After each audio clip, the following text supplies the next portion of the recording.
근데 벌써 한 3년 전 얘기예요. 3년 전에 우리 집에 암 환자 자매님 한 분이 오셨어요.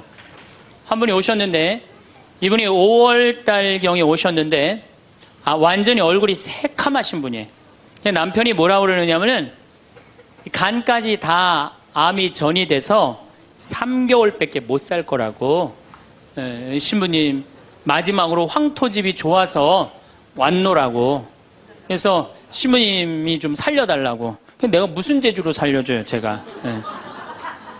그래서 좀 우리 집에 내가 행복론 강의라니까 행복론 강의 좀 들으라고. 근데 마침 그때 암 환자들이 한 10분 정도 있었어요. 그런데 그 암 환자들하고 다른 분들하고 강의를 하는데 10분이 다 웃는데 그 자매는 안 웃는 거예요. 왜 안 웃느냐? 이제 3개월밖에 안 남았기 때문에 그게 너무 걱정이 되니까 내 강의가 재밌지도 않고 웃기지도 않은 거예요.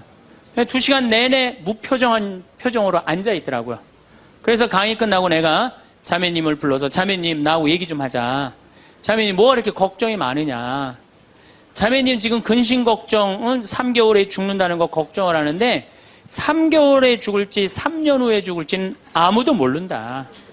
그리고 사실은 오늘 저녁에 교통사고로 죽는 사람도 많고 물에 빠져 죽는 사람도 많다. 우리는 하루를 즐겁게 살면 된다. 내일 걱정은 내일이 알아서 한다. 여러분들 마태복음 6장에 그 얘기가 나오죠. 무엇을 먹을까? 무엇을 마실까? 무엇을 입을까? 걱정하지 말아라. 하늘에 나는 새도 하느님이 먹여준다. 솔로몬도 들에 핀 나리꽃처럼 영화롭게 입지 못했다. 너희들은 오늘 일은 오늘로 족하다. 내일 걱정은 내일이 알아서 할 것이다. 오늘 수고는 오늘로 족하다. 이렇게 말씀을 하셨다. 내일 거 걱정하지 말아라. 그리고 내가 막 자매님한테 혼을 냈어요. 근데 이 자매님이 이틀 동안 집에서 안 나오더라고. 나한테 혼나갖고. 나한테 위로받을 줄 알았더니 그 이틀이 지나고 나서 자매님이 그러더라고. 신부님 생각을 해보니까 내가 남은 3개월 동안 이제까지 하느님의 50년 동안 베풀어 주신 은혜 감사하기도 시간 모자라다는 생각이 든다는 거예요. 마음이 바뀐 거죠. 마음이 바뀌부터 이 자매가 웃기 시작하는 거예요. 막 웃기 시작하는 거예요. 강의를 듣고 웃고 막 그 동료 환자들하고도 산책 다니면서 웃고. 사람이 웃으니까 참 보기 좋더라고요. 얼굴은 까맣게 됐지만은. 그리고 이제 6월 달에 항암을 하러 여기 암세타로 왔어요. 항암을 뭐 거의 5년 동안 암하고 투병을 했으니까 항암을 이제 한다고 10일 있다가 온다는 자매가 가자마자 6일 만에 돌아왔어요. 왜 돌아왔냐 그러니까 신부님 자기가 5년 동안 항암을 하는 동안 정말로 매번 토하고 매번 울었대. 너무 아파갖고. 근데 이번에 가서 항암을 했는데 안 토했다는 거예요. 안 아팠다는 거예요. 너무너무 좋더라는 거예요. 그래서 6일 만에 내가 하느님한테 매번 감사했다. 하느님 감사합니다. 안 아프게 해주셔서. 하느님 감사합니다. 안 토하게 해주셔서. 계속. 그리고 6일 만에 내가 살 때는 평창이다. 그리고 평창으로 돌아온 거예요, 이 자매가. 끝나자마자. 그래갖고 이제 우리 집에서 이제 생활을 하는데 후배 암 환자들이 오면은 내가 시키지도 않았는데 이 자매가 데리고 다니면서 감사해야 된다. 찬양해야 된다. 자매가 알아서 하는 거죠. 근데 우리 집은 이제 7월 달이 되면은 아이들이 환경 교육을 받으러 한 4,000명 정도 와요. 그래서 암 환자들이 사실은 다 집으로 보내요. 그 자매도 이제 전라도 순천 분인데 가시라고 가셨다가 방학 끝나면 오라고. 자기는 안 간다는 거. 내가 살 때가 여긴데 어딜 가냐고.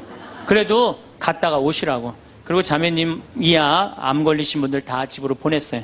8월 달이 되면은 전에는 밀린 강의가 많아갖고 여름방학 끝나면 전국으로 강의 다니냐고 정신이 없죠. 암 환자들 일일이 다 체크를 못했어요. 그 자매를 까먹었어요. 까먹고 이제 10월 달이 됐어요. 10월 달이 됐는데 형제님이 전화를 하셨어요. 베드로인데. 신부님 저 베드로예요. 그러면 그때 전화한 거는 이제 이미 세상 부인이 떠나갖고 이제 장례 치르고 사모하고 49제 하고 그러고 난 다음에 이제 내 생각이 나서 대개 이제 우리 집에 이제 오신 분들이 그렇게 전화를 많이 하세요. 이제 돌아가셨고 다 장례 끝났고 어디다 모셨고 그래서 신부님 이제 기도해달라고. 그래서 이제 자매님 어떻게 됐느냐고, 나는 이제 어디다 묻었느냐고 이렇게 이제 물어본 거죠. 네. 그랬더니 형제님이, 신부님, 우리 마누라가 이틀 전인가 3일 전에 서울에 가갖고 그 그 방사능 치료하려고 갔는데 그 암세포를 검사를 했는데, 신부님 글쎄 암세포가 다 사라졌다는 거예요.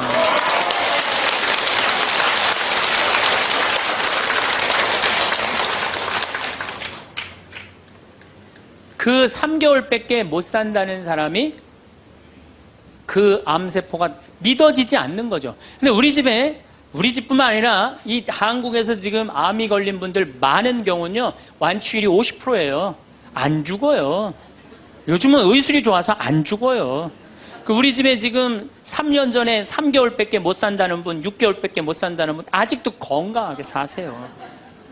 마음을 어떻게 먹느냐에 따라서 굉장히 많이 틀려요. 물론 또 하느님이 불러가시면 어쩔 수 없는 거고, 저는 하느님이 불러가는 것도 나쁘지 않다고 생각해요. 예, 불러가면 얼마나 좋아요.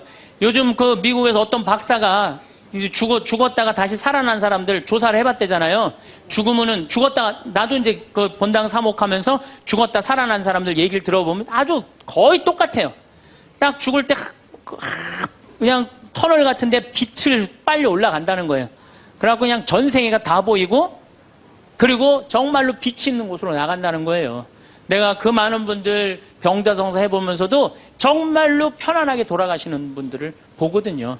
그러니까 사실 살아도 좋고 죽어도 좋은 거예요. 뭐 이렇게 걱정할 게 많아, 믿는 사람들이. 그렇지 않아요? 어쨌든 그래도 살아있는 게 낫지, 아직까지는. 그렇잖아요. 그 여러분들 죽는 거 걱정하지 마세요. 절대 죽기 전까지는 안 죽어요. 죽기 전까지는 걱정하지 마세요.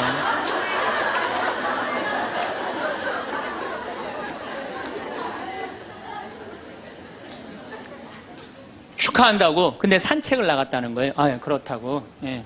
그래갖고 이제 11월 달이 됐어요. 우리 집에 이제 은퇴 신부님들이 자주 오세요. 그래갖고 이제 은퇴 신부님들 장어를 사드린다고 내 차에 모시고 가는데 저녁에 전화가 왔어요. 근데 젊은 여자야. 신부님, 84살 먹은 신부님, 73살 먹은 신부님을 내 차에 태우고 운전을 하고 하는데 전화가 왔는데 내가 모르는 번호야. 근데 저쪽에서 너무 이쁘고 젊은 여자가 신부님 저예요 그러는 거예요. 아니 내가 누군지 어떻게 알아. 목소리가 너무 이뻐. 그래서 실례하지만 누구시냐고 그랬더니 저쪽에서 뭐라 그러냐면, 신부님 섭섭해요. 제 목소리를 벌써 잊으셨어요 그러는 거예요. 그래서 내가 누구냐고 그러니까 저 마리아예요 그러는 거예요. 그러니까 그 자매야. 아니 목소리가 원래 이렇게 이뻤느냐고. 말만 하면 울음을 물었거든요. 신부님 나 죽으면 안 돼요 이랬던 자매인데 이렇게 밝은 목소리냐고. 신부님 제가 요즘 너무 건강이 좋아지고 너무너무 행복하다고. 그리고 재작년 5월 달에 내가 전라도 여수에 강의를 갔는데, 문수동 성당이라는 곳에 강의를 갔는데 그 자매가 순천에서 온 거예요. 갓김치를 담아서. 근데 이 자매가 나한테 전화해갖고, 신부님 자기는 너무 행복하다는 거. 뭐가 행복하냐고 하니까 드디어 파마를 했다는 거예요. 암 환자들 꿈은 파마하는 거 아니에요. 그리고 딱 봤는데 그 자매가 이뻐요. 되게 암 걸리는 사람들 특징이 뭐냐면 이뻐요. 암 걸린 사람들이 왜 이쁜지 알아요? 이쁘니까 승질을 못 내잖아요. 이쁜 척 해야 될 거 아니야. 그러니까 화나는 일이 있어도 다 참고 사는 거야. 그러니까 이쁜 사람들이 암에 많이 걸려요. 또 어떤 사람이 법 없이도 사는 사람들이 암에 많이 걸려요. 다 참고, 그게 다 암이 되는 거예요. 그걸 참고 사느냐고. 참 예쁘게 생겼어. 그 많은 분들 중에 딱 마리아 자매가 눈에 딱 띄더라고요. 우리 직원들은 몰라보더라고. 얼굴이 분홍색으로 변하고. 나를 끌어안으면서 자기 너무 행복하다는 거. 그러니까 이 자매는 딱 끌어안았는데 내가 성령으로 꽉 차 있는 걸 느끼겠더라고요. 근데 3개월 만에 돌아가신다는 분이 지금 3년째 살고 있어요. 지금까지도. 그래서 여러분들 우리가 마음을 근심 걱정하지 말고 감사하다가 살다 보면은 우리한테는 늘 행복한 일이 벌어진다. 신부님 결혼 생활을 한번 해보세요. 얼마나 화가 나나. 여러분들 누구 때문에 제일 많이 화가 나요? 남편, 아내, 자식들 때문에 화가 나죠. 이 자식들하고 관계를 보면은 자식 그냥 아무 잘못도 없는데 자기 화나면 자식들한테 뭐라고 폭언을 쏟아붓느냐면은 다 필요 없어. 너도 필요 없어. 그러죠? 밥이 넘어가냐? 뭐 이런 말 막 하잖아요. 자식들한테. 근데 여러분들 자식들한테 화로 키우면 그 화가 자기한테 돌아옵니다. 제가 한 15년 전에 용산 전자랜드에 내 후배 신부가 전축을 산다고 그래서 전축 사러 갔어요. 그때 2월 15일경이었어요. 졸업 시즌이었어요. 전축을 사러 갔는데 그날 아마 아들이 이제 졸업을 했나 봐, 중학교를. 그래갖고 컴퓨터를 사준다고 엄마하고 아들하고 나온 모양이에요. 근데 엄마는 100만 원을 들고 나오고 아들은 그 컴퓨터 앞에서 150만 원짜리 컴퓨터를 자꾸 사고 싶어 하더라고요. 그러니까 이제 아들하고 엄마하고 하니까 엄마가 슬슬 열받는 거지. 아들이 그냥 100만 원짜리 사면 좋은데 150만 원짜리 자꾸 산다고 우기니까 엄마가 너무 열받으니까 이 감정을 조절하지 못하고 아들 귀싸대기를 때렸어요. 그 많은 사람들이 있는데 쫙 소리가 났어요. 난 전축 사다가 무슨 소린가 했더니 때린 거 엄마가. 그래갖고 내가 그 모자가 하는 게 하도 신기해서 전축 사는 걸 관두고 구경하기 시작했어요. 어떻게 되나. 근데 엄마가 너무 화가 나니까 이성을 잃으니까 뭐라고 그러느냐면은 너 지금부터 나한테 엄마라고 그러지 말고 아줌마라고 불러. 내 말 그렇게 안 들을 거면 아줌마라고 불러. 나 지금부터 네 엄마 아니야. 얘가 그냥 귀싸대기를 맞고 얼마나 창피해. 그 많은 사람들이 봤는데 막 울더라고 얘가. 그런데 막 울더니 계단에서 막 울더니 얘가 착한 애예요. 막 한참 생각하더니 자기가 잘못했다고 생각을 했는지 엄마한테 가갖고 엄마 미안해 내가 100만 원짜리 살게. 분명히 그랬거든 아들은. 근데 엄마는 이미 이성을 잃은 상태야. 그러니까 엄마가 웬만한 엄마는 고맙다. 네가 그렇게 마음을 돌려줘서 그리고 내가 때린 거 미안하다. 이래야 되는데 이 엄마는 완전히 이게 정신이 나간 엄마라 뭐라고 그러냐면 이놈의 새끼 아줌마라고 부르는데 왜 자꾸 엄마라고 부르느냐고. 여러분 그 아이가 그날 컴퓨터 얻어갖고 갈 수 있어요. 그렇지만 시간이 지나면은 아이가 엄마가 컴퓨터 사준 거 생각할까요? 귀싸대기 맞은 거 생각할까요? 5년, 10년 지나고 나면 컴퓨터 아무 생각 안 해요. 때린 것만 생각나요.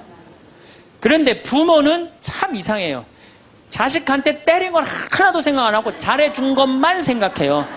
그러니까 자식은 부모한테 맞은 것만 생각하고 부모는 자식한테 잘해준 것만 생각해요. 나중에 만나면은 이게 영 딴 마음을 갖고 사는 거야. 그러니까 여러분들 중에 만약에 자식들이 화가 나갖고 만약에 내가 때렸다. 늙어서 호강받을 생각은 꿈도 꾸지 말아라. 며칠 전에 중국에서 한 엄마가 길거리에서 아이를 막 발로 차고 막 때리는 거 보셨죠? 방송에 나왔더라고요. 화로 키우면요, 걘 나중에 그 엄마한테 화로 갚을 수밖에 없어요. 근데 우리가 왜 자식들한테 많이 더 화가 나느냐? 이유는 딱 한 가지예요. 공부 못한다는 거예요. 공부 못한다는 거. 공부 안 하고 딴짓 한다고. 사친구 때 공부 안 하고 컴퓨터 게임이나 하고 더욱이 눈 동그랗게 뜨고 부모한테 덤비면은 화가 나요, 안 나요? 나죠? 그리고 그냥 문 쾅 닫고 자기 방에 들어가고 나오지도 않으면은 속에서 불 나지 않아요? 근데 여러분들 자라면서 사춘기 때는 그러는 게 당연한 거예요. 사춘기 때는 방황할 수 있는 권리가 있는 아이들이에요. 사춘기 때는 자기가 방황하는 게 당연한 거예요. 얘네들은 권리예요, 방황하는 게. 혼란스러운 게. 근데 엄마들이 그걸 허락을 안 해. 내가 좀 마음이 산란하고 그냥 몸도 막 변하고 그냥 정신도 이상하고 여자 보면 가슴이 흥분되고 막 그래갖고 학교도 가기 싫고 그래갖고 그냥 마음이 산란해갖고 오늘은 학교를 하루 접고 명동에서 좀 고민 좀 해야 되겠다. 학교를 하루 안 갔어. 학교 선생님이 엄마한테 애가 학교 안 왔다고 그냥 찾아보니까 명동에서 그냥 애가 그냥 왔다 갔다 하는 거야. 엄마 미치는 거죠. 엄마 뭐라 그래? 너 방황은 나중에 지금 공부하고 방황을 엄마가 명동에서 대신해 줄 테니까 너는 지금 뭐 해야 돼? 공부해야 돼. 얘는 방황할 자격도 없는 거예요, 우리나라 애들은. 우리나라 애들은요, 부모를 마귀로 보는 거, 마귀로. 자기를 괴롭히는 마귀로 보는 거예요. 부모가 어디 있어요. 사실은 여러분들 자식들한테 욕심만 포기하면요, 자식들하고 싸울 일 하나도 없어요. 사실은 내 자식이 몸으로 살 놈인지 머리로 살 놈인지 빨리 판단해야 돼요. 우리 집에 이것도 한 3년 전 얘기인데 요셉이가 왔어요. 고등학교 졸업하고 대학을 떨어진 아이예요. 근데 그냥 대학을 떨어졌는데 집에서 컴퓨터 게임만 하는 거예요. 엄마가 미치는 거지. 애를 보면 대학도 안 들어갔지, 새벽 4시까지 컴퓨터 게임하지, 낮에는 1시에 일어나지. 그냥 미치는 거죠. 그래갖고 나한테 데리고 왔어요. 강원도 평창에. 근데 살이 얼마나 쪘는지 애가 살이 너무 찐 거예요. 그래갖고 그냥 살이 쪄갖고 이 눈두덩이가 안 보이는 거예요. 그래서 신부님, 우리 애가 문제라고, 공부는 안 하고 컴퓨터 게임만 한다고. 그래갖고 그냥 내가 애를 보니까 이 눈두덩이, 찢어진 눈두덩 사이로 걔 눈을 자세히 들여다보니까 애는 문제가 없더라고요. 애는. 근데 애가 살이 얼마나 쪘는지, 100kg인지 110kg인지 120kg인지 130kg인지 알 길이 없는 거야. 왜? 우리 생태마을의 저울은 100kg까지 밖에 재는 게 없거든. 올라가면 막 뱅글뱅글 도는 거, 저울이. 그래서 내가 고추 빨 때, 방앗간에 나갈 때 달아봐라. 그래서 달아봐. 그랬더니 얘가 몇 킬로가 나냐? 130kg가 나서 130kg. 그래갖고 일단은 하여튼 놔두고 가라고. 그래갖고 이제 엄마는 갔어요. 엄마는 가고. 근데 애가 참 건강한 애예요. 정신도 맑은 애 아이고. 부모 입장에서 문제인데 내 눈에는 문제가 아니더라고. 너 밭에 나가서 일 좀 해라. 그래갖고 이제 다 큰 애니까 밭에 나가서 일을 하고 일주일 지나고 난 다음에 관리장한테 물어봤어요. 걔 어떠냐고, 요셉이. 그랬더니 관리장이 넘버 원이라는 거예요. 엄마는 문제라고 데리고 왔는데 우리 생태마을의 관리장은 넘버 원이라는 거. 일도 잘하고 성격도 좋고 기가 막히더라고. 뭐 어떻게 일을 잘하냐 하니까 애가 힘이 좋아갖고 물건도 게으름을 안 핀다는 거예요. 게으름을. 여러분들, 얘가 몸으로 살래요? 머리로 살래요? 몸으로 살래죠? 몸으로 살래를 머리로 살라 그러면 얘가 머리가 돌 것 같아, 안 돌 것 같아요? 그러니까 내가 몸으로 살지 머리로 살지 빨리 구분할 줄 알아야 돼요. 그래갖고 애가 너무 괜찮으니까 6월 달에 우리 생태마을에 앞에 강이 흐른단 말이에요. 거기서 래프팅을 합니다. 그래서 래프팅 가이드를 자격증을 따라고 그랬어요. 그랬더니 우리 래프팅 가이드 팀장이, 신부님, 다른 아이는 다 따도 얘는 못 땁니다. 왜냐하면 이 가이드 자격증 체육학과 아이들이 따는 거거든요. 배를 뒤집었다가 폈다가 강물에 뛰어들어갔다가 강물에 또 올라오고 그래야 되는데 130kg짜리가 강물에 한번 빠지면 그만이지 어떻게 자격증을 땁니까? 그래도 우리가 협회 사람들하고 잘 아니까 좀 어떻게 좀 따게 좀 해라. 그래갖고 가이드를 자격증을 보냈는데 그 금요일날 따갖고 왔어요. 기가 막힌 거죠. 어떻게 땄냐 그러니까 그 주간에 비가 오지 않아갖고 배가 강바닥에 단 거야. 그래갖고 그냥 들어왔다 나갔다 자격증 따갖고 왔어요. 그리고 아이가 가이드를 하는데 인기가 최고예요. 최고. 너무너무 잘하는 거야, 아이가. 그래갖고 이제 9월 달에 엄마가 와서 보니까 아들이 130kg짜리니까 116kg가 된 거야. 그러니까 살이 홀쭉 빠지고 눈빛이 초롱초롱해진 거야. 그러니까 엄마가 가자, 공부하러.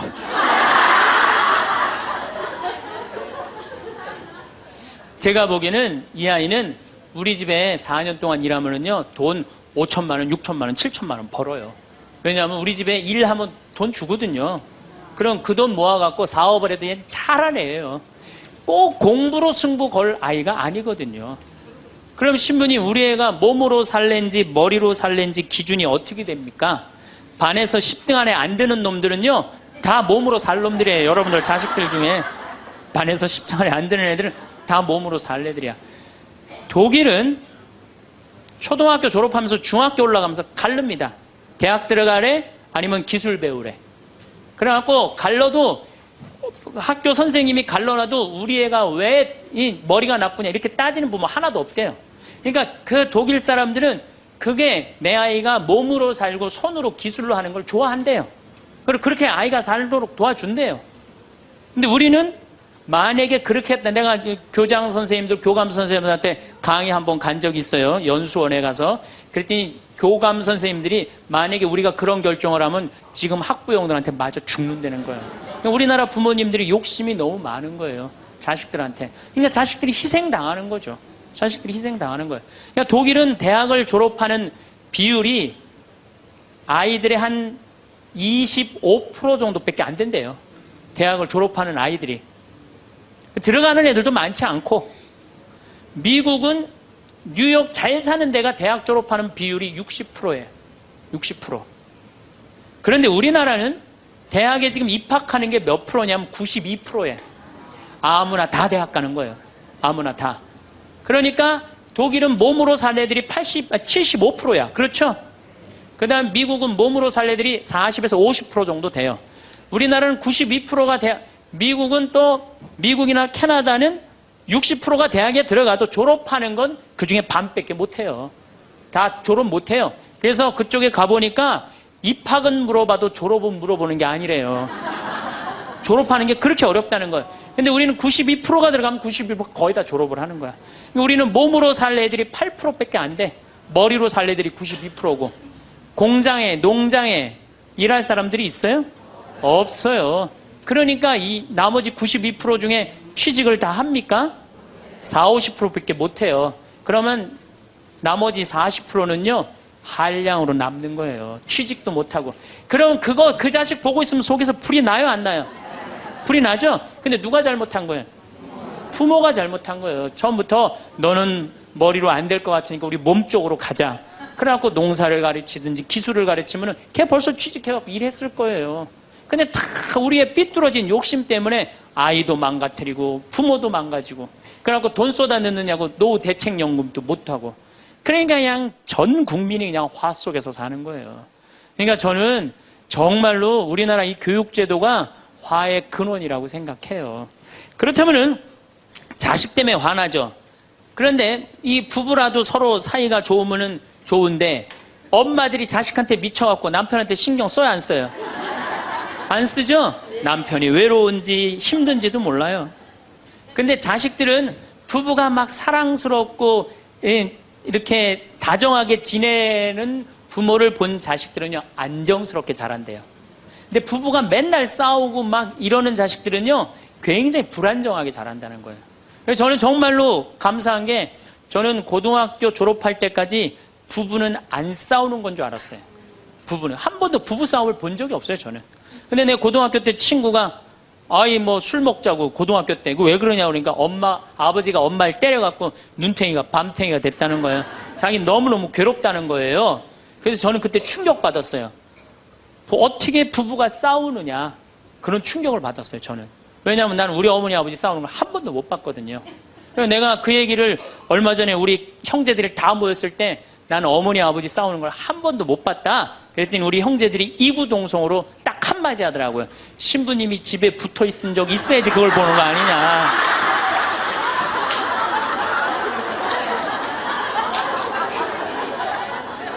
어쨌거나 저는 본 적이 없어요. 저는 굉장히 긍정적으로 잘할 수 있는 거죠. 근데 우리나라 남자들은 참 불쌍해요.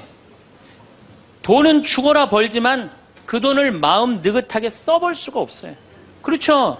자식들 학원비에 대학 등록금 대다 보면은 30에 결혼해서 시집 장가 갈 때까지 60대까지 노예같이 사는 게 대한민국 남자들이에요. 이 남자들 짜증 나겠어요? 안 나겠어요? 화가 나겠어요? 안 나겠어요?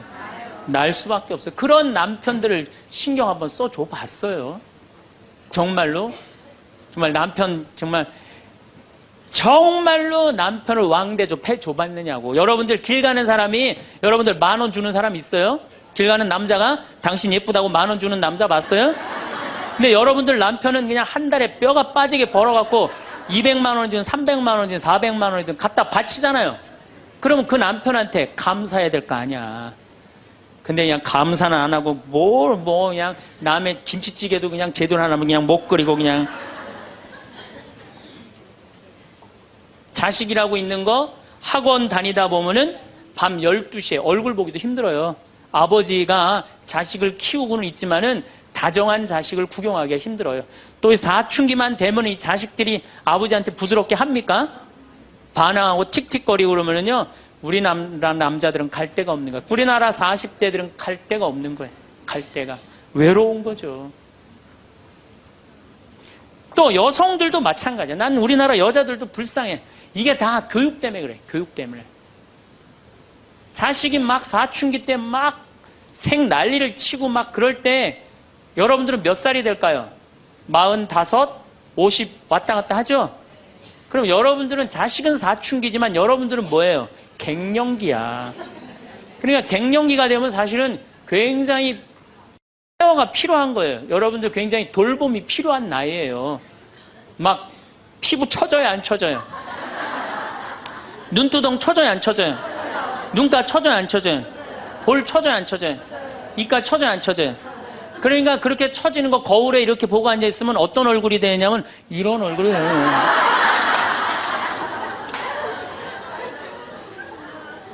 사람은요, 눈가가 올라가야지 이쁘고 이가가 올라가야지 이쁘거든요. 그러니까 이제 50이 되면은 이쁜 게 하나도 없는 거야. 그러니까 젊은 여자들이 이쁘게 보이려고 화장할 때 어떻게 연필을 막 위로 그리잖아, 이렇게.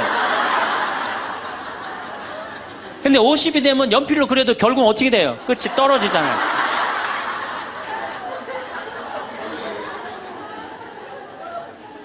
하지만은 우리나라 이 갱년기의 여성들은 자신의 고통, 번뇌 뒤로 하고 감추고 희생합니다. 묻어두는 거예요.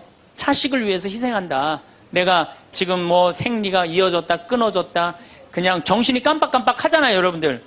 갱년기 시작되면은. 그렇죠? 지갑은 뒀는데 어디다 뒀는지 생각이 안 나는 그런 경우 참 많죠.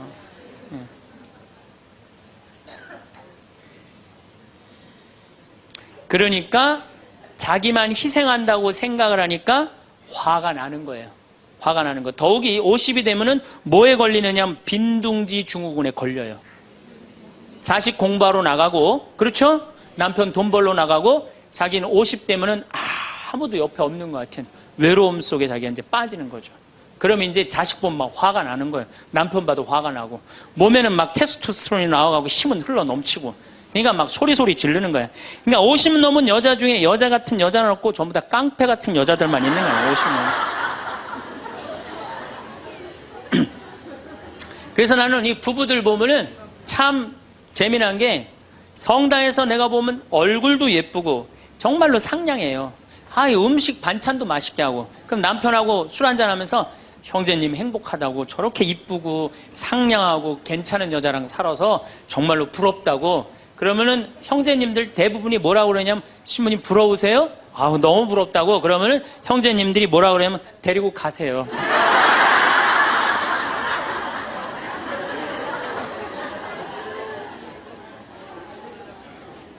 그래서 부부가 서로 사랑하지 못하고 자식하고도의 애정을 쌓지 못하고 그러니까 우리가 이제 화가 꽉 차 있는 거예요. 그러니까 이 화가 꽉 차 있으니까 정말로 상상하지 못하는 일들이 벌어지는 거. 우리 사회 안에서 막 서로 죽이고 뭐 내다 버리고 뭐 이런 일들이 벌어지는 거죠. 그러면은 화가 나면은 어떻게 이 화를 컨트롤을 해야 되느냐, 화를 다루어야 되느냐. 지금부터 그 얘기를 말씀드리겠습니다. 여러분들 화가 나면 예수님만 보면 돼요. 우리가 인생이 답답할 때 누구만 보면 돼요? 예수님만 보면 됩니다. 요한복음 8장에 간음한 여자 얘기가 나옵니다. 자, 요한복음 8장에 간음한 여자 얘기가 나와요. 당시 2000년 전에 여자가 간음을 했다. 이건 당시 중동 지역에서는 어떻게 했느냐면 돌로 쳐서 그 여자가 돌에 맞아갖고 쓰러져갖고 돌 무더기를 만들어서 죽여요. 이번에도 중동에서 그런 일이 있었죠? 사진을 보니까 진짜 돌 무덤을 돌 무덤을 만들어 버리더라고요. 근데 이 여자가 간음을 하다가 이번에 이 중동에서 그런 분은 남자하고 팔짱 끼고 나갔는지 그냥 외출했다고 그거 이유 하나로 그 처벌을 당했어요. 근데 이 여자는 현장에서 붙잡혔어. 중동에서 이 여자들은요 다 싸고 다녀요. 그만큼 여자를 사람 취급을 안 해요. 그런데 이 여자가 간음을 했어. 그러니까 남자들이 막 화가 날 것 같아, 안 날 것 같아요? 너무너무 화가 나는 거지. 이 여자는 여러분들 예뻤겠어요, 안 예뻤겠어요? 예뻤을 거예요. 왜냐하면 당시에 간음을 한다는 건 목숨을 걸었기 때문에. 이 여자 몸매는 어땠을 것 같아요? S라인에 S라인. 이게 벤지 엉덩이인지 구분도 안 되는 여자고 간음할 수가 없어요. 예쁜 여자가 다른 남자하고 대낮에 간음하다가 붙잡혔다. 남자들이 흥분할 수밖에 없어요. 그래갖고 막 눈이 뒤집어져갖고 예수님은 안 그래도 예수님한테 별렀어요. 왜? 요한복음 7장에 귀에만 대면 예수님을 죽이려고 그랬거든. 근데 이 사건이 8장에 일어나요. 8장에.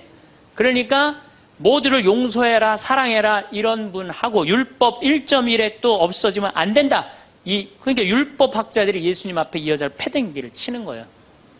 당신이 이 여자 간음했는데 어떻게 하면 좋으냐고. 근데 예수님이 보니까 이 사람들이, 이 남자들이 너무너무 흥분해 있는 거야. 눈이 뒤집어진 거예요. 보니까 흰 눈동자 95%, 까만 눈동자 5%야. 눈이 확 뒤집어져 있는 거야. 근데 예수님은 참 지혜로우셔요. 흥분한 사람하고는 얘기를 안 하시는 거예요. 여러분들 두 사람이 막 싸워. 내가 말리로 들어갔어. 말리로 들어가면 나중에 흥분한 사람들 속에 뛰어들어가면 나중에 몇 명이 싸워요? 3명이 싸워요. 이게 눈에 뵈는 게 없을 때는요, 아무리 좋은 말도 귀에 안 들어오는 거예요. 눈에 뵈는 게 없을 때는. 예수님 딱 보니까, 아니, 이 사람들이 완전히 흥분해 있어. 그러니까 상대 안 합니다. 어떻게 하냐면, 대꾸도 안 하고, 바닥에다 뭘 쓰세요. 땅바닥에 뭘 쓰세요. 참 위대한 행동이죠. 흥분이 가라앉을 때까지 기다리시는 거죠. 저는 제 소원이 하나 있어요. 저는 본당 신부를 10년 동안 했는데 다행히 한 번도 교우들끼리 서로 싸워갖고 패가 갈린다든가 그런 적이 없어요. 그런데 이제 내가 다음에 이제 한번 본당에 나가면 주교님한테 가서 꼭 부탁하고 싶어요. 주교님한테 나는 어떤 본당에 나가고 싶냐고 부탁을 하고 싶냐면은 성당이 2패로 나눠져갖고 머리통이 터지게 싸우는 본당에 나 보내달라고. 내가 꼭 하고 싶은 게 있어서 그래요. 뭘 하고 싶으냐면은 내가 이제 머리통이 터지게 싸우는 본당에 발령받아 갔단 말이야. 딱 발령받아 가면은 양쪽 회장들이 딱 올 거 아니에요. 신부님, 저치들이 우리 성당 돈 다 빼먹었다고. 또 이쪽 회장들은 저치들이 우리 성당 분위기 다 깬다고 CCBB를 가려달라고 흥분이 돼갖고 오면은 나는 아무 말도 안 하고 사제관 방바닥에 뭘 써보고 싶어. 나 그거 꼭 해보고 싶어요. 여러분들도 만약에 남편이 나하고 얘기 좀 하자고 남편이 흥분돼갖고 너 왜 우리 어머니한테 그렇게 못되게 대하느냐 그래갖고 싸우자고 문을 열고 딱 들어가고 딱 봤는데 남편이 흥분을 했어. 눈동자를 보니까 흰 눈동자 95%, 까만 눈동자 5%야. 그러면은 부인이 그래 나도 할 얘기가 많다 해보자. 그러면은요 어떻게 될 것 같아요? 싸우고 귀싸대게 맞게 돼 있어요. 왜? 말로 싸우면요 남자는 여자를 못 이겨요. 남자는. 왜냐하면 여자는 하루에 25,000마디를 하고 남자는 하루에 15,000마디밖에 못 하거든요. 그러니까 말로는 여자를 이길 수가 없어요. 나는 우리 신부들 중에 수녀님하고 싸운 신부들 중에 수녀님하고 싸워서 수녀님을 이긴 신부를 본 적이 없어요.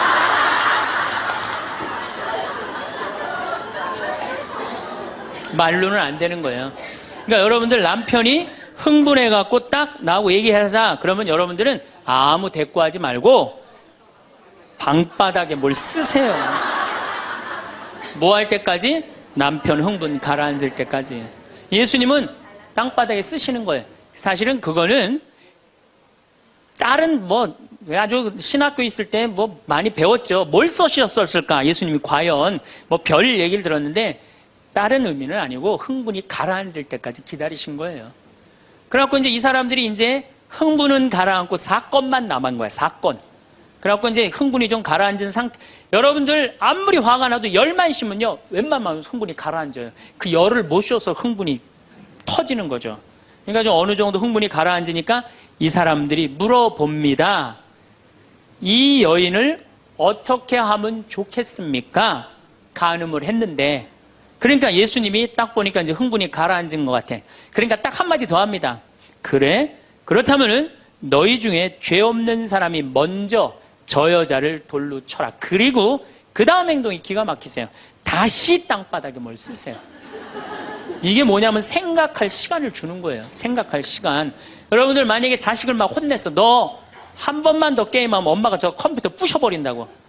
그리고 너 문 열어놔. 그리고 문 열어놓고 자기는 텔레비전 보고 있으면서 아들은 게임 하나 안 하나 한쪽 눈으로는 게임 하나 안 하나 보고 한쪽 눈은 텔레비 보고 있으면 아들이 그걸 잘 받아들이겠어요? 더 욱하는 게 생겨요. 한 번 혼냈으면요 생각할 시간을 주는 게 중요한 거예요. 그러니까 예수님은 생각할 시간을 주는 거예요. 너희 중에 죄 없는 사람이 먼저 저 여자를 돌로 쳐라. 그리고 난 다음에 예수님 다시 땅바닥에 뭘 쓰십니다. 그런데 언제까지 기다려주시느냐 하면 다 떠날 때까지 기다리는 거예요. 중간에 고개 안 돌리시고. 그리고 다 떠났어. 다 떠나고 나니까 그때서 고개를 들어서 혼자 남은 여인한테 물어봅니다. 여인아, 네 죄를 묻던 사람들이 어디 갔느냐? 아무도 없습니다, 주님. 그래? 그들이 만약에 네 죄를 묻지 않았다면 나도 네 죄를 묻지 않으마. 이거 기가 막힌 얘기예요. 왜? 예수님은 죄를 묻을 수 있는 권한이 있으신 분이에요. 얼마든지 그 여자를 징계할 수 있어요. 그렇지만 다른 사람이 묻지 않았기 때문에 나도 묻지 않겠다. 아, 기가 막히지 않아요? 예수님은 세 사람을 용서합니다. 첫 번째, 죽이다고 덤비는 바리사이들을 용서하고, 간음한 이 여인을 용서하고, 그 다음에 율법의 1.1획도 나는 어기로 온 것이 아니다, 없애러 온 것이 아니다, 이렇게 가르친 당신까지 용서한 거야. 다시 말해서 흥분이 가라앉으면요, 문제 해결은 다 돼요.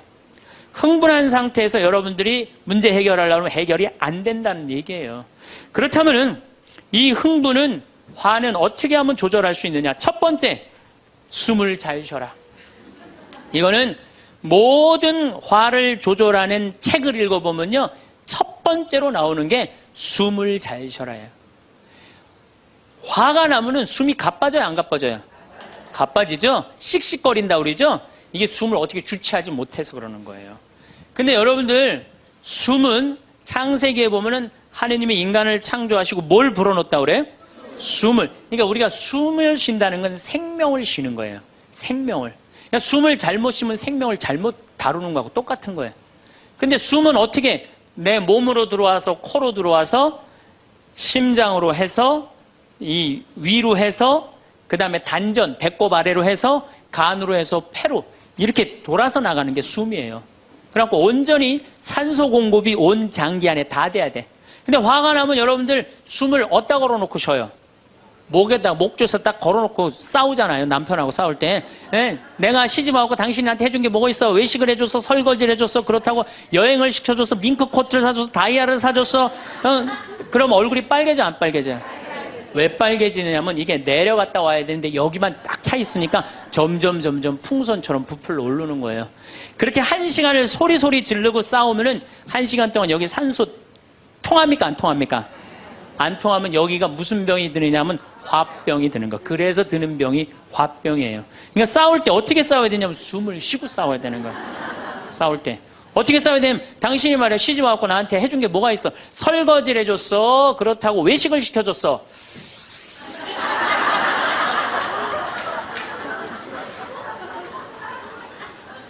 그렇다고 나 밍크 코트를 사줬어. 아니면 다이아를 사줬어. 당신 나한테 해준 게 뭐 있어? 내 시집 와서 고생만 했지.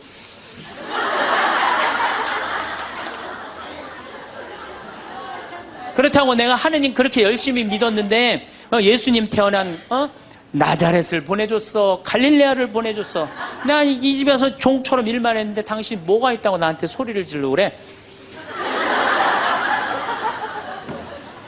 이렇게 숨을 쉬고 싸우면은요, 절대 남편한테 귀싸대기 안 맞아요. 남편이요, 차분히 얘기하게 돼 있어요. 근데 막 흥분을 끌어올리면서 얘기하면 사람 감정이 격해져갖고, 이성이 사라지는 거예요. 그래서 우리가 내가 너무너무 화가 나면은 심호흡을 10번만 하면은 굉장히 문제가 해결된다는 거예요. 그래서 여러분들, 화가 나면은 어떻게 해라? 숨을 잘 쉬어라. 두 번째, 화가 나면 어떻게 해라? 걸어라. 걷는 게 아주 중요합니다. 여러분들 화가 날 때 묵주를 들고 나와서 동네 한 바퀴만 돌면은요, 알아서 마음이 정리가 돼요. 해결책도 알아서 나와요. 2시간, 3시간만 걸으면은요, 완전히 차분해져서 들어가요. 그러니까 화가 나면 그 자리에서 떠나야 되는 거, 무조건. 떠나는데 가만히 있으면 더 이게 일어나거든요. 그래서 이 꼼포스텔라라고 스페인의 야고보 성인 무덤 가는 800km, 그게 세계적으로 그렇게 인기가 좋은 게 왜 인기가 좋으냐 하면은 그 걸으면서 사람이 치유가 다 되고 마음 정리가 다 되기 때문에 그러는 거예요. 그러니까 걷는 거는 건강에도 좋지만은 마음을 정리해 주는 게 걷는 거예요. 그래서 여러분들 정말로 화가 나면 어떻게? 걸으세요. 그리고 정말로 큰 숙제가 있다. 내 인생에 큰 숙제가 있다. 그러면은 도보 성지순례를 하세요. 도보 성지순례를. 저는 우리 교우들이랑 이 세남터에서부터 미리네까지 전체 교우가 밤 8시면 모여갖고 새벽 3시, 4시까지 저 미리네까지 걸었어요. 그 목요일, 금요일, 토요일, 일요일 4일을 걸었는데 그 한 400~500명 되는 교우들이 나한테 체험, 은혜 받은 얘기를 하는데 이건 보통 은혜 받은 게 아니에요. 허리 아프던 사람은 허리 다 낫고, 위장 아프던 사람은 위장 다 낫고, 마음 복잡한 사람 마음 정리되고, 사업이 막 안 돼갖고 괴로워하던 사람은 빛을 보고, 걷는 게 그렇게 우리 인생에 중요한 거예요. 그래서 내가 정말 문제가 있다, 세남터서부터 걸으세요. 세남터 우리 김대건 신부님 시신 모시고 미리네까지 원선쇼 할아버지가 그땐 청년이었지만 갔잖아요. 그 생각하고 걸으면요, 여러분들 은혜 많이 받으실 거예요. 그러니까 화가 나면 어떻게 해라? 숨을 잘 쉬고 그 다음에 어떻게 해라? 걸어라. 그 다음에 화가 나면 화를 조절하는 방법 중에 3번째는 잘 먹어라. 이게 먹는 게 화를 먹는 경우가 너무 많아요. 인스턴트 음식, 그렇죠? 이거 잘못 먹으면요 다 화가 들어있는 거예요. 그리고 고기 너무 많이 먹으면요 화냅니다. 여러분들 사슴 싸나워요 안 싸나워요? 안 싸납죠? 사자 싸나워요 안 싸나워요? 싸납죠? 사자 뭐 먹어요? 고기 먹죠? 사슴 뭐 먹어요? 풀 먹죠? 내 아들이 나한테 덤비는데 막 리모컨 던지고 막 자기 막 방문 부시고 그러면은요, 애가 성격이 나빠서 그런 게 아니에요. 아, 내가 고기를 너무 많이 먹여서 그렇구나. 그래갖고 걔를 뭘 먹이냐면 6개월 동안 풀만 먹여보세요. 6개월만 지나면 완전히 온순해집니다. 그리고 여러분들 우리가 먹는 게 화가 너무 많아요. 아주 비근한 예를 하나 드릴게요. 달걀을 예를 드릴게요. 달걀을 여러분들, 닭들 어떻게 달걀을 낳아요? 우리 지금 여러분들 보통 드시는 닭들 다 가둬놓고 하죠? 재웁니까 안 재웁니까? 안 재우죠?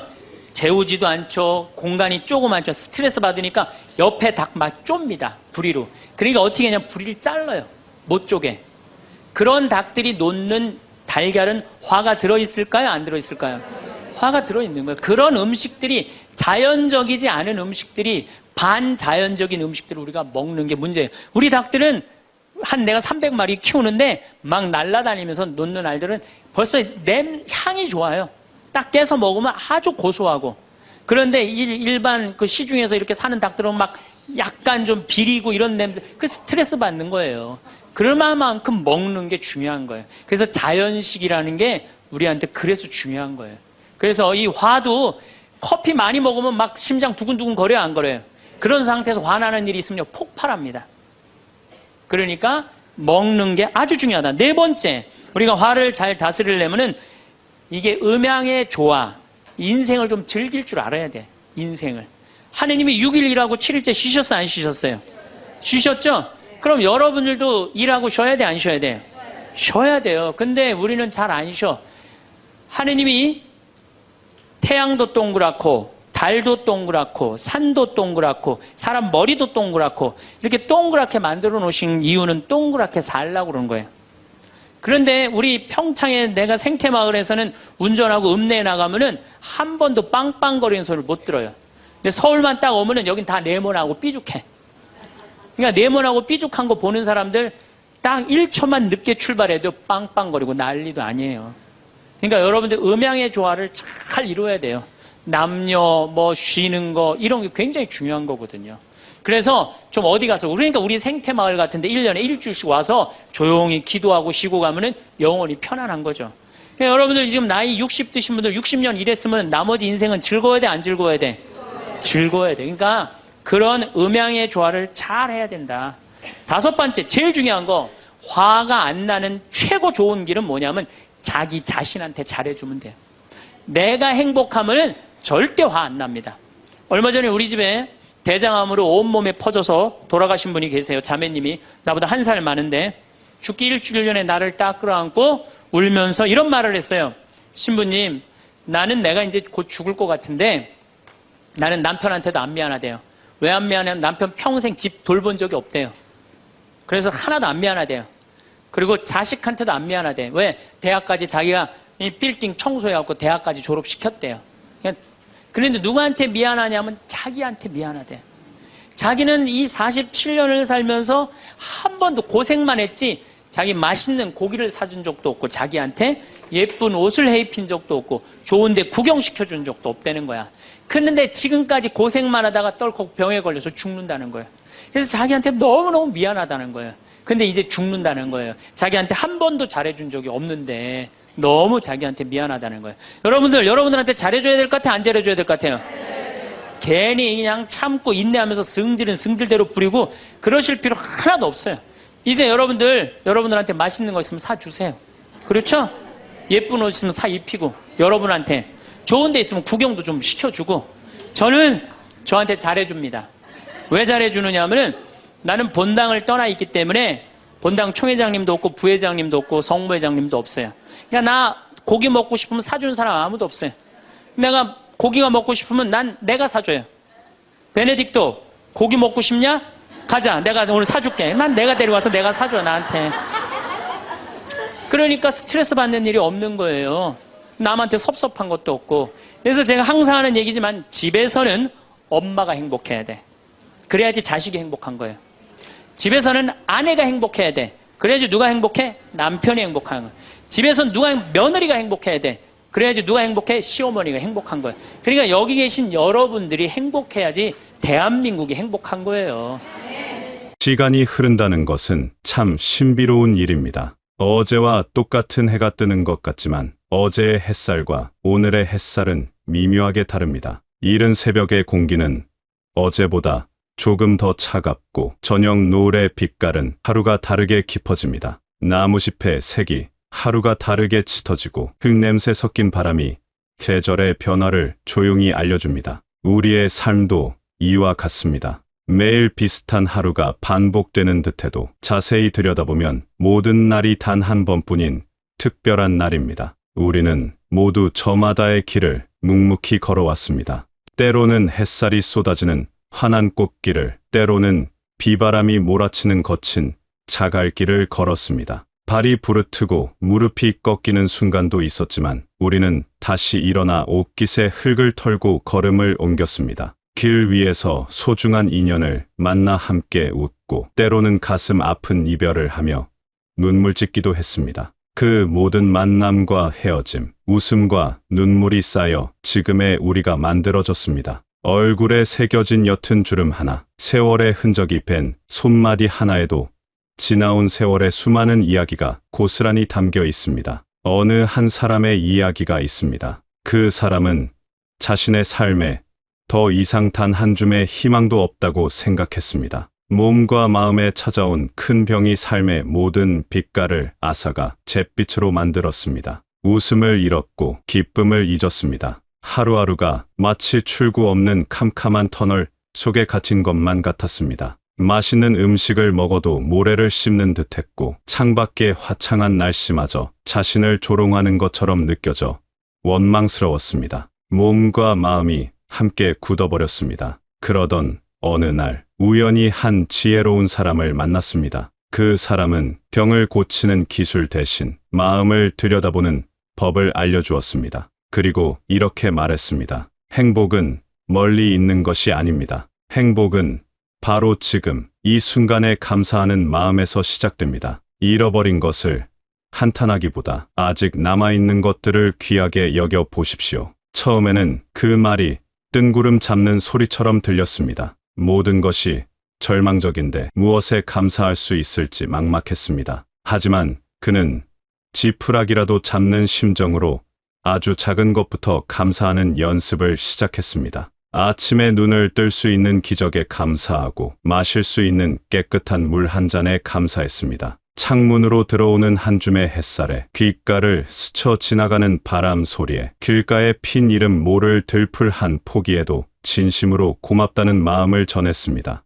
고맙습니다라는 말을 반복할수록 잿빛이던 세상이 아주 조금씩 본연의 색깔을 되찾기 시작했습니다. 놀라운 것은 마음이 변하자 몸도 그 마음에 응답하기 시작했다는 점입니다. 딱딱하게 굳어있던 얼굴, 근육이 풀리며 옅은 미소가 번졌고 늘 차갑던 손발에 따스한 온기가 돌았습니다. 마음속에 평화라는 잔잔한 강물이 흐르자 사나운 사자처럼 몸을 괴롭히던 병도 점차 힘을 잃어갔습니다. 이 이야기는 우리에게 아주 중요한 사실을 알려줍니다. 우리의 생각과 마음이 얼마나 크고 놀라운 힘을 가지고 있는지를 말입니다. 몸이 힘들면 마음도 따라 지치고, 마음이 먼저 무너지면 튼튼하던 몸도 버티기 어렵습니다. 반대로 아무리 힘든 상황에서도 마음속에 희망이라는 작은 불씨 하나를 피우면 그 미약한 온기가 결국 온몸으로 퍼져나가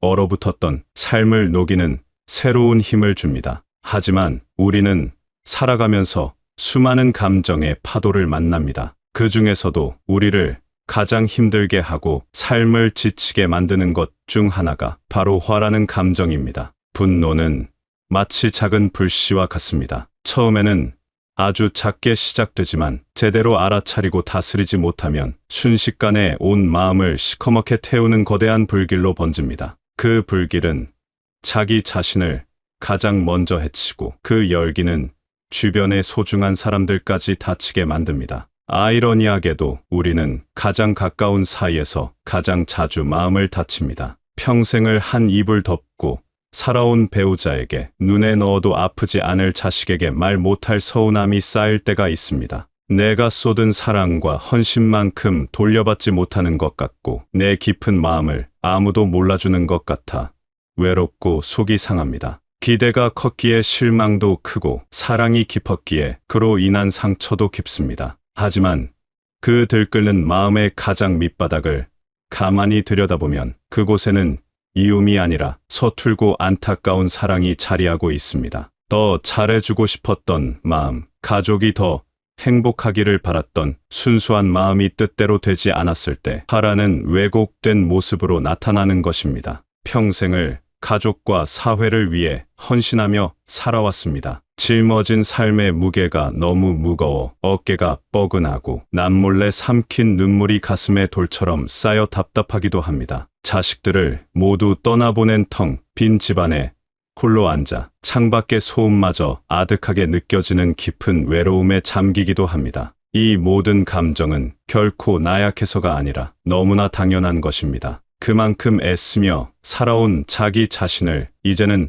알아달라는 마음의 간절한 소리입니다. 화가 치밀어 오를 때는 잠시 멈춰 서서 숨을 골라야 합니다. 성난 파도가 몰아치는 바다에 섣불리 배를 띄울 수 없듯이 마음이 소란할 때는 어떤 중요한 결정도 내리지 않는 것이 지혜입니다. 아주 오래전 성난 군중에게 둘러싸여 돌팔매질을 당하기 직전의 한 여인의 이야기가 있습니다. 모두가 분노에 차서 고함치고 있을 때 한 지혜로운 이는 말없이 땅에 조용히 무언가를 썼습니다. 그 짧지만 무거운 침묵의 시간 동안 성난 사람들은 손에 든 돌의 무게를 느끼며 흥분했던 자신의 모습을 돌아보게 되었습니다. 화가 가라앉자 비로소 자비와 이성이 깃들 자리가 생긴 것입니다. 우리에게도 그런 침묵의 시간이 반드시 필요합니다. 그렇다면 우리는 어떻게 마음의 불을 다스리고 고유한 평화를 찾을 수 있을까요? 그 비법은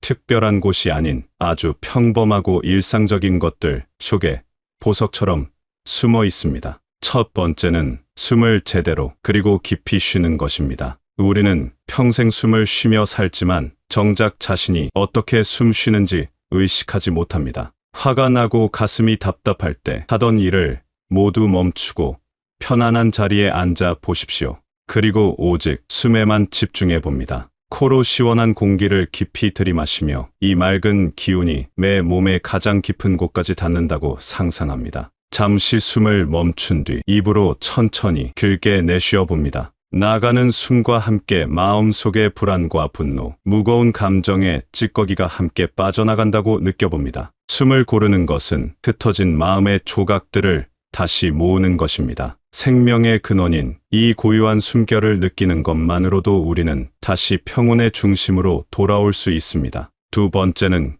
걷는 것입니다. 두 발로 단단한 땅을 딛고 한 걸음 나아가는 행위는 그 자체로 위대한 명상이자 치유입니다. 복잡한 생각에 머리가 터질 것 같을 때는 신발을 신고 밖으로 나가 그저 걸어보십시오. 발바닥에 전해지는 흙과 아스팔트의 감촉을 느끼고 뺨을 부드럽게 스치는 바람을 느껴봅니다. 처음에는 머릿속이 시끄럽지만 걷다 보면 어느새 주변의 풍경이 눈에 들어오고 지저귀는 새소리가 들리기 시작합니다. 규칙적인 걸음의 반복은 엉켜있던 생각의 실타래를 한 올 한 올 풀어주고 태산처럼 커 보였던 문제들이 어느새 언덕만하게 작아지는 것을 느끼게 됩니다. 걷는 것은 몸을 움직이는 동시에 무거운 마음의 짐을 한 걸음마다 땅에 내려놓는 일입니다. 세 번째는 음식을 약처럼 소중히 여기는 것입니다. 우리가 먹는 음식이 곧 우리 몸을 만들고 마음에도 영향을 줍니다. 자극적이고 급하게 먹는 음식은 우리 몸과 마음을 모두 지치고 병들게 합니다. 자연이 준 그대로의 신선한 채소와 과일, 정성껏 지은 따뜻한 밥 한 그릇이 세상 어떤 보약보다 훌륭한 약이 될 수 있습니다. 음식을 먹기 전 이 음식이 내 앞에 오기까지의 기나긴 여정을 잠시 생각해 봅니다. 땀 흘린 농부의 손길과 따스한 햇살, 대지를 적신 고마운 비를 생각하며 감사한 마음으로 음식을 대하면 음식은 단순한 배 채움이 아니라 거룩한 생명의 에너지가 되어 우리 존재를 깊숙이 채웁니다. 네 번째는 일과 휴식의 조화를 이루며 쉼을 허락하는 것입니다. 우리는 평생을 부지런히 살아왔습니다. 이제는 조금 쉬어가도 괜찮습니다. 아무것도 하지 않는 시간을 불안해하거나 두려워하지 마십시오. 따스한 햇볕이 드는 창가 의자에 잠시 앉아 꾸벅꾸벅 졸아도 좋고 좋아하는 옛 노래를 의미 없이 흥얼거려도 좋습니다. 삶에는 열심히 노를 저 앞으로 나아가야 할 때도 있지만 잠시 닻을 내리고 고요한 강물의 흐름에 온전히 몸을 맡겨야 할 때도 있습니다. 잘 쉬는 것이야말로 닳아버린 마음을 보살피고 내일을 살아갈 새로운 힘을 얻는 가장 현명한 방법입니다. 마지막으로 이 모든 것들 중에서 가장 중요한 것은 바로 자기 자신에게 다정해지는 것입니다. 우리는 평생 다른 사람을 챙기고 배려하는데 익숙해져 있습니다. 정작 세상에서 가장 소중한 자기 자신을 따뜻하게 돌보는 일에는 너무나 인색했습니다. 스스로를 아끼고 사랑하는 것을 결코 이기적이라고 생각하지 마십시오. 내 마음의 샘이 행복으로 마르지 않고 가득 차 있어야 그 맑은 물을 다른 사람에게도 기꺼이 나눠줄 수 있습니다. 오늘 하루도 애쓴 나 자신에게 수고했다. 정말 고생 많았다 라고 따뜻한 위로의 말을 건네주십시오. 거울 속 자신을 바라보며 마치 가장 사랑하는 친구를 대하듯 온화한 미소를 지어주십시오. 내가 나 자신의 가장 좋은 친구가 되어줄 때 우리는 세상에 어떤 거친 바람에도 흔들리지 않는 굳건한 뿌리를 내릴 수 있습니다. 삶은 결코 완벽하지 않습니다. 지나온 길에는 분명 후회스러운 순간도 있고 돌이키고 싶은 아쉬움도 남기 마련입니다. 하지만 괜찮습니다. 그것이 바로 삶의 지극히 자연스러운 모습입니다. 크고 작은 상처와 흉터는 우리가 얼마나 치열하고 성실하게 살아왔는지를 보여주는 영광스러운 훈장과도 같습니다. 우리는 그 모든 시간을 용감하게 견뎌냈고 이만하면 충분히 잘 살아왔습니다. 이제는 다른 사람의 시선이나 세상의 잣대에서 벗어나 온전히 자신만의 속도와 자신만의 방식으로 남은 길을 걸어가도 좋습니다. 어제보다 더 나은 사람이 되려고 애쓰기보다 오늘의 나를 있는 그대로 따뜻하게 받아들이고 안아주십시오. 지금까지 정말 애쓰셨습니다. 당신이 걸어온 모든 발자국은 그 무엇과도 바꿀 수 없이 귀하고 아름답습니다. 살아오면서 겪었 모든 슬픔과 기쁨이 당신을 더욱 깊고 향기로운 사람으로 만들었습니다. 당신은 이미 충분히 좋은 사람이며 넘치도록 사랑받을 자격이 있습니다. 당신의 남은 날들이 걱정과 후회가 아닌 잔잔한 평온과 소박한 감사로 충만하기를 바랍니다. 오늘 하루도 정말 고생 많으셨습니다. 부디 근심 없는 편안한 밤, 기분 좋은 꿈과 함께 평화로운 날들 보내시기를 진심으로 기원합니다.